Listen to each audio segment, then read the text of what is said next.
trying to be careful, I'm being honest, but... Robyn, do you know of something I did wrong, besides not falling madly in love with their mothers? The silence in that courtroom wasn't just silence, it was judgment waiting to explode. A storm disguised as stillness, a history of betrayal coiled so tight that when it finally snapped, the entire world would hear the echo. From the moment the judge entered, gavel in hand, you could feel that this was not going to be an ordinary day in court. It was going to be the day where facades shattered and masks melted.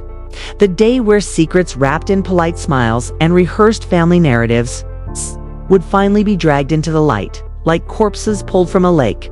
The audience sat frozen. Cameras were banned, but hearts were recording. And yet, everyone knew this moment would live far beyond the walls of this courtroom. Every creak of the wooden benches felt amplified. Every cough seemed like blasphemy.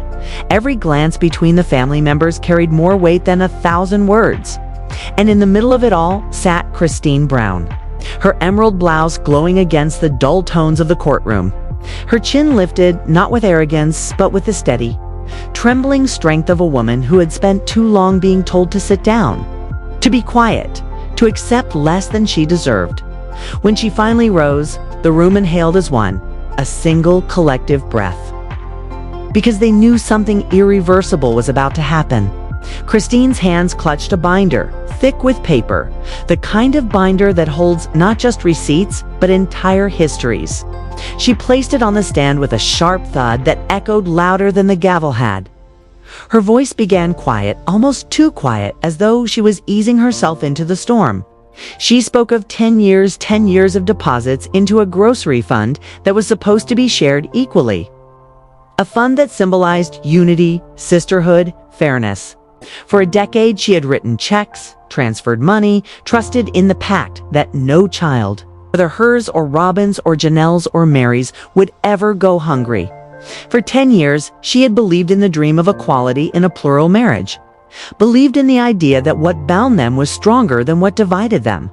Her voice cracked slightly on the word believed, and even that single tremor sent shivers through the gallery. And then, like a blade unsheathed, her tone shifted. The softness burned away.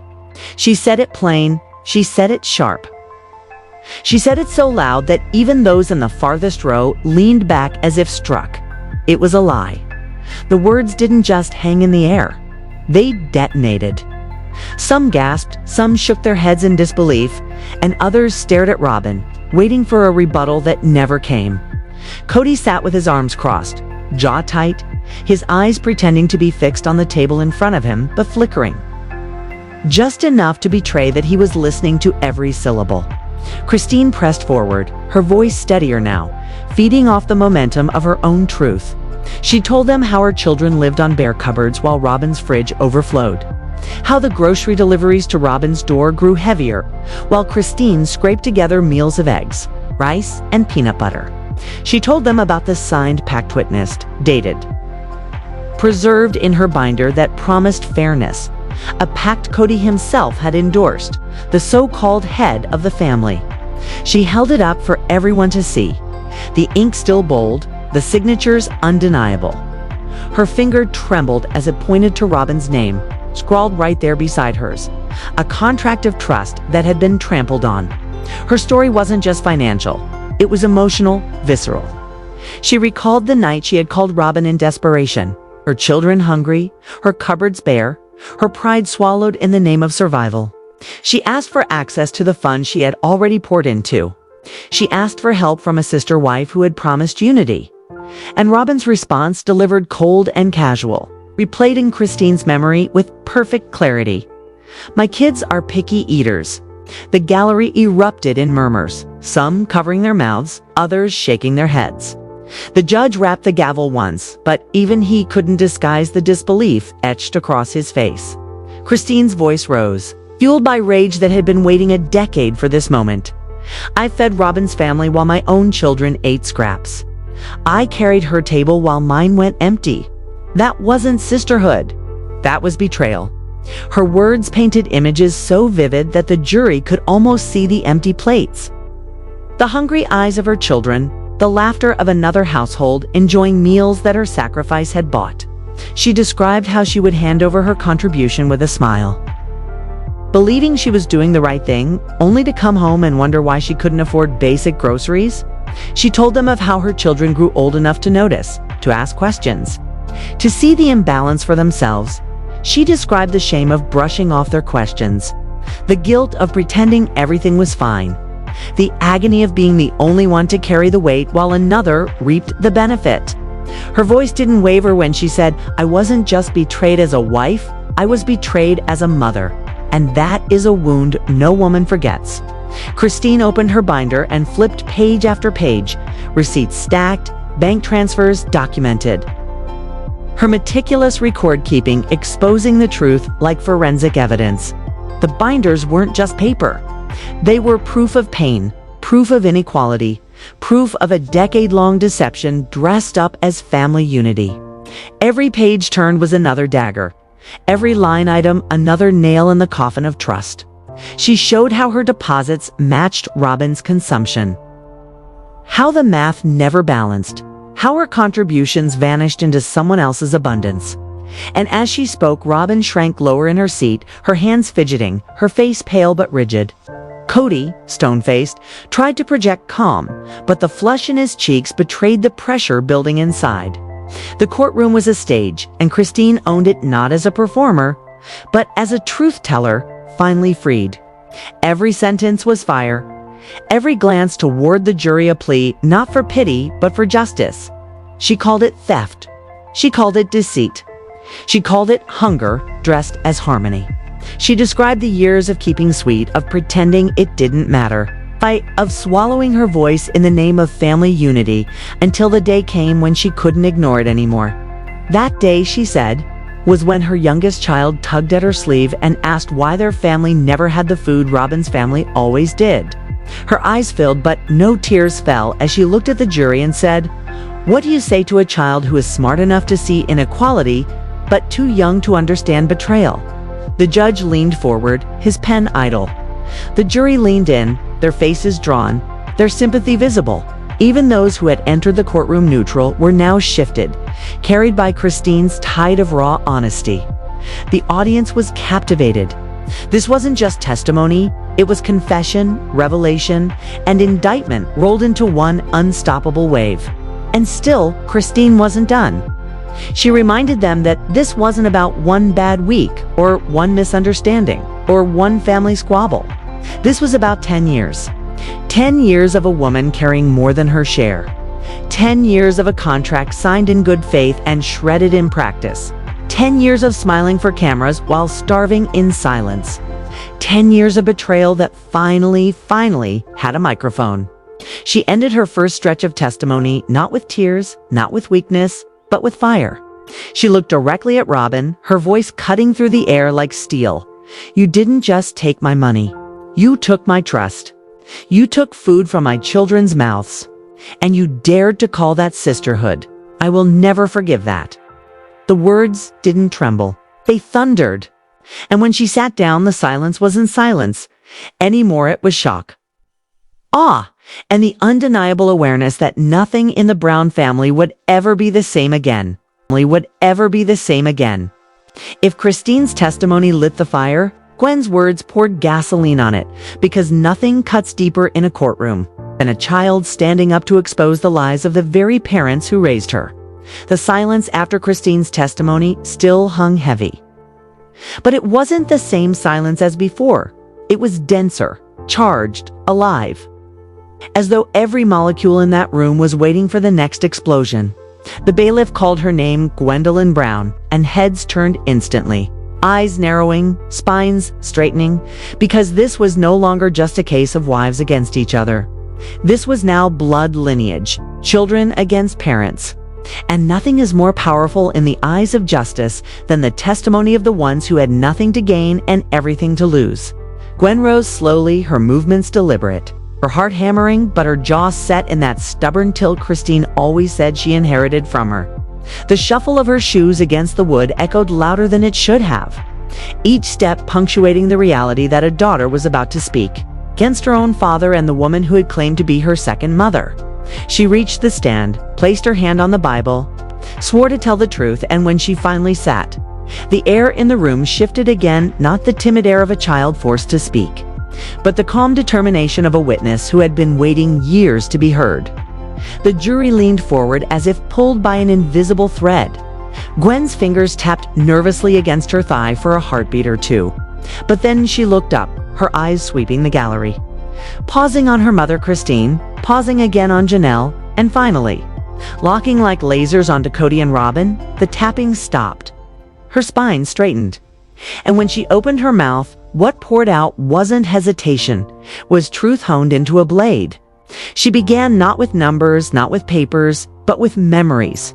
"I grew up watching my mother stretch meals thinner and thinner," she said, her voice steady but sharp. "I grew up hearing her tell us, 'It's okay.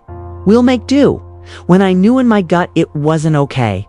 I grew up noticing the difference, and the difference always led back to Robyn's house." The gallery erupted in a low ripple of murmurs. And even the judge had to rap the gavel once to restore order. But Gwen didn't flinch, didn't look away.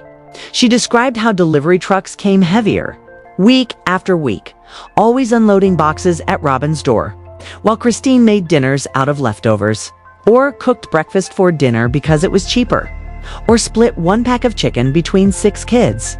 She told the court how she watched her siblings scrape plates, not because they were wasteful, but because there was barely enough to go around.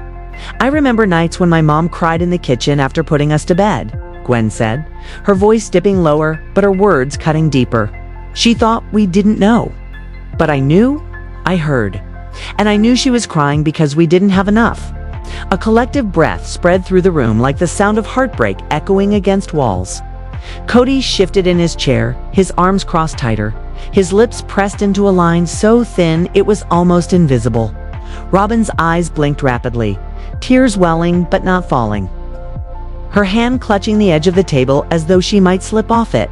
But Gwen wasn't finished, not even close. She told them how Cody always had excuses, how every time Christine raised the imbalance he brushed it off, saying Robyn's kids needed more or were harder to feed, how he always justified taking from one to give to the other. Gwen's voice grew louder, fueled by the righteous anger of a child who had held her tongue too long. "Fairness was supposed to mean equal. But in my house, fairness meant Robyn wins every single time." The jury scribbled notes furiously, pens scratching, eyes flickering between Gwen and the accused. The gallery leaned in so far it seemed benches might topple. And then Gwen did the unthinkable. She turned her eyes directly on Cody. Not as a daughter begging for love, but as a witness delivering judgment. Her words sliced through the courtroom, leaving no room for rebuttal. "You let us go hungry." The silence after that statement was absolute. Not a cough, not a shuffle, not a whisper. Just silence so profound it hurt the ears. Cody's face turned crimson, his jaw clenched, his chest heaving slightly, but he said nothing because what could he say? Denying it would sound like cruelty. Admitting it would sound like guilt. He was trapped, cornered not by lawyers, but by the truth of his own daughter. Gwen went on, her testimony gathering force like a storm rolling downhill. She described holidays where Robyn's children had feasts, while hers made do with smaller portions. She described the humiliation of visiting Robyn's home and seeing pantries full, snacks spilling over, expensive treats lining shelves, while knowing her own kitchen was bare. "It wasn't just about food," Gwen said, her voice trembling now. Not with weakness, but with intensity. It was about worth. Robyn's kids were treated like they were worth more, and we were treated like we were worth less. That's what I grew up learning from my father. That's the truth of this family. The gallery gasped again, but this time the gasps were mixed with nods, with whispers of agreement, with visible empathy. Christine sat in the front row, tears streaking down her face. Not from weakness, but from pride that her daughter had found the courage to say what she herself had once been too afraid to admit. Janelle's jaw clenched, her fists curling on her lap, as if restraining herself from standing up and applauding. Mary sat stone still, her face unreadable. But even she couldn't hide the flicker in her eyes that suggested the words were sinking in deep. Robyn finally broke. Tears streamed down her face and she shook her head violently, whispering, "No, no, that's not true," under her breath. Her lawyer placed a hand on her arm, trying to quiet her, but the damage was already done. Her sobs filled the courtroom, raw and unrestrained. But instead of sympathy, the gallery's eyes hardened. Because it wasn't Christine crying now. It wasn't a wife. It was a daughter. Kay, a child. And no amount of tears from Robyn could erase the power of that image. The judge asked for silence again, but even he leaned back with a sigh, his face grave. He knew, everyone knew, that Gwen's words carried a different weight than any adult's testimony could. She wasn't just speaking as a witness. She was speaking as the generation that had lived the consequences. And when she closed her statement, she did it with the kind of clarity that silenced even Robyn's sobs. "I don't care what stories are told on TV. I don't care what excuses are made. I lived it. I saw it. And I will never forget the way my father chose Robyn's kids over me and my siblings. That's the truth. And that's why I'm here." The gavel struck again, but it felt almost pointless. The real judgment had already landed not from the bench, but from the daughter whose truth filled the room like fire. And as Gwen stepped down from the stand, shoulders squared, head high, the entire courtroom seemed to understand whatever defense Cody and Robyn had prepared had just been reduced to ashes by the voice of the child they couldn't silence. When the gavel finally fell, it didn't just echo against wood, cracked through decades of denial, shattered the myth of a perfect family, and left Cody and Robyn exposed in a way no television edit could ever soften. For hours, the courtroom had been held hostage by truth, each testimony sharper than the last, each witness chiseling away at the glossy facade the Browns had built for cameras and followers. Christine had lit the fire. Gwen had fanned the flames. And now all that remained was judgment. The air was suffocating, thick with anticipation, so heavy that even the judge paused before speaking. As though weighing not just the law, but the legacy, the jury returned, their faces drawn, their eyes avoiding Cody's, their silence speaking louder than any verdict slip. You could hear the scrape of chairs, the shuffle of feet, the trembling inhale of the gallery as the four persons stood. In that moment, it felt less like a courtroom and more like a stage where history was about to be written in real time. The words came clear, deliberate, unshakable. They found Christine credible. They found Gwen undeniable. They found that deception had been practiced, trust had been broken, and fairness had been abandoned. Each phrase was like a drumbeat pounding into Cody's chest, stripping away the armor of excuses he had wrapped around himself for years. The judge nodded, his face firm, his voice carrying a finality that no one could mistake. This court recognizes the breach of trust, the manipulation, and the harm inflicted under the guise of family unity. The testimony of Christine Brown and Gwendolyn Brown stands as credible and unrefuted. Judgment is entered accordingly. The moment the words landed, the gallery erupted. Some gasped, some cheered under their breath, some sat in stunned silence, too overwhelmed to react. Christine closed her eyes and exhaled a breath that seemed to empty 10 years of weight from her chest. Janelle placed a hand over her mouth, tears streaming freely, her body shaking with the release of validation. Mary sat frozen, but even she couldn't stop the single tear that slid down her cheek. Her stoicism cracking just enough to betray relief. But it was Cody and Robyn who stole the spectacle, not with victory, but with collapse. Robyn broke first. She slumped forward, her sobs so violent they rattled the microphone in front of her. "No, no, this isn't fair." She wailed, her cries bouncing off the walls, but they sounded hollow, desperate, unconvincing. She clutched Cody's arm like a lifeline. Her mascara streaking down her face in black rivers, her body shaking as if she could cry hard enough to reverse the verdict. The gallery watched unmoved. To them, it wasn't tragedy, it was consequence. The judge's gavel struck again, calling for order, but Robyn's sobs drowned it out. And then came Cody. For years he had hidden behind bravado, behind bluster, behind the polished grin of a patriarch who always had the last word. But now his face was pale, his lips pressed thin, eyes darting wildly as though searching for a camera to spin his side of the story. There were none. There was no edit, no monologue, no confessional chair to reshape the narrative. There was only the raw glare of reality. His chest heaved, his fists clenched, and for the first time in decades, Cody Brown looked small, deflated, humiliated. He opened his mouth, but no words, come only a stammer. A half-formed protest swallowed back down because even he seemed to realize how pathetic it would sound against the tidal wave of truth that had just drowned him. The judge, unmoved by the theatrics, continued. He spoke of fairness, of promises broken, of the duty of a father and a husband to protect rather than exploit. His words weren't just a ruling. They were a condemnation, a stripping of dignity. And with every sentence, Cody sank lower, his hand twitching uselessly as Robyn clung to him. Both of them unraveling in front of the very people they had once manipulated. Outside the courthouse, cameras weren't banned. The crowd gathered was immense. Journalists scrambling, lenses pointed, voices rising. Because news had already leaked from inside. Christine stepped out first, her emerald blouse still radiant, her binder clutched like a trophy. The cheer that rose wasn't the cheer for a celebrity, was the cheer for a survivor. For justice, for a woman who had walked into a courtroom carrying receipts and walked out carrying victory. Janelle followed her arm, linked with Christine's, the two women smiling through tears, united in triumph. Even Mary trailed behind, her face unreadable but her presence undeniable. As though the verdict had freed her in ways she hadn't admitted even to herself. And then came the image that would dominate headlines, memes, and viral clips for weeks. Cody and Robyn stumbling out, not triumphant, but shattered. Robyn collapsed on the courthouse steps, unable to stand, her sobs echoing as reporters' cameras captured every second. Cody tried to pull her up, tried to shield her face, but in doing so only revealed his own red.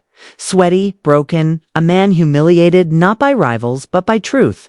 Reporters shouted questions, microphones shoved forward, and for once, Cody had nothing. No witty remark. No deflection. No control. Just silence and shame. The verdict spread like wildfire. Social media erupted. Hashtags trending within minutes. Hashtag Christine wins. Hashtag justice for the kids. Hashtag Cody exposed. Clips of Gwen's testimony circulated, millions of views piling up as people shared the raw, unfiltered voice of a daughter who had dared to speak against the man who raised her. Comment sections overflowed with rage at Cody, sympathy for Christine, and relentless mockery of Robyn's collapse. Memes of Cody's stunned face spread across platforms. Captions branding him with words like fraud, manipulator, and the emperor with no clothes. Inside the family, the fallout was immediate. Christine walked away freer than she had ever been, Gwen by her side. Both of them carrying not just vindication, but the power of survival. Janelle stood with them, her loyalty solidified, her faith in the truth restored. Mary drifted, torn but slowly awakening to the possibility of a life not bound by Cody's control. And Cody was left with nothing but the wreckage. The patriarch who once commanded 4 wives, who strutted across TV screens with swagger and confidence, was now reduced to a cautionary tale, a man exposed in front of the world, not by enemies, but by the very family he had claimed to protect. And as the courthouse emptied, as the lights dimmed and the crowd dispersed, one truth remained unshakable. The Brown story would never again be one of unity, of harmony, of carefully scripted reality TV. It would forever be remembered for this day, this verdict, this collapse. Because when Christine and Gwen spoke, they didn't just tell their story, they rewrote history. And when the gavel fell for the final time, it wasn't just the end of a trial. It was the end of Cody Brown's empire, the end of Robyn's illusion, and the beginning of a new legacy built not on deception, but on truth. Deception, but on truth. If the courtroom was the battlefield, then the world outside became the war zone, where the consequences of the verdict exploded, unchecked and unstoppable. Within minutes of Christine and Gwen's victory, News anchors broke into programming, pushing the story across national networks.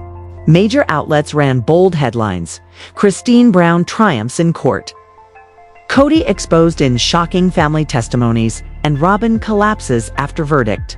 Social media platforms ignited like dry grass under a lightning strike millions of shares, clips, and memes, flooding timelines at an uncontrollable pace. TikTok users looped Gwen's most devastating one-liners, turning them into viral sounds. Twitter trended worldwide with hashtags that refused to fade. Facebook groups dedicated to sister wives lit up with celebratory posts, calling Christine not just a reality star, but a warrior who had finally toppled her oppressor.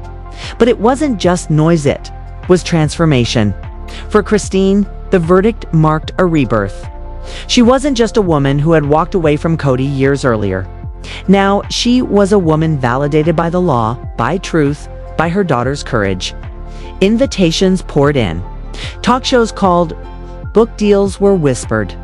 Women across the globe flooded her inbox with messages of solidarity. You gave us hope. You showed us it's never too late. You proved that standing up is worth it. Christine's story was no longer contained to the world of TLC, had become universal, a symbol of resilience and vindication.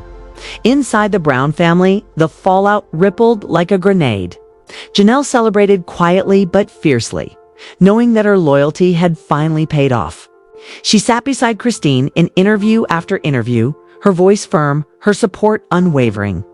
Together, they crafted a new image, not the broken ex-wives of a polygamist patriarch, but independent women reclaiming their narrative. Their laughter in these moments, raw, unscripted, unfiltered, was louder than Cody's entire past decade of control. Mary, however, lingered in a shadow of conflict. The verdict had cracked something deep within her. A fissure between the life she had known and the truth she could no longer ignore. She replayed Gwen's testimony in her mind, like a haunting song, her daughter's raw pain clashing against the loyalty she had forced herself to maintain for years. Cameras caught her slipping away from Christine and Janelle in public appearances. Her face caught between shame and awakening. The world speculated endlessly. Would Mary finally walk away? Would she cling to Cody's sinking ship? Her silence only fueled the fire.